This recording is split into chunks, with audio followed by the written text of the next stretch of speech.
Hello mga bes! Magmumukbang tayo ngayon ng pritong buong manok. Meron din tayo ditong pritong saging na saba. Tara, samahan niyo akong kumain. Kayo mga bes, anong hapunan nyo? Meron din tayo ditong Mang Tomas para sa ating sausawan.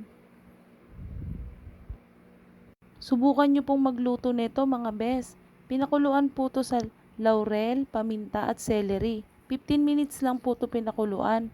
Huwag nyo pong pakukuluan ng masyadong matagal dahil masisira po yung balat.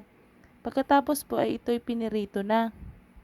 Nagprito rin po kami ng saging na saba para balance po yung lasa. Maalat po at matamis. Salamat po sa panonood. Salamat din sa mga palaging sumusuporta at nag-share ng aking video. God bless po sa inyo.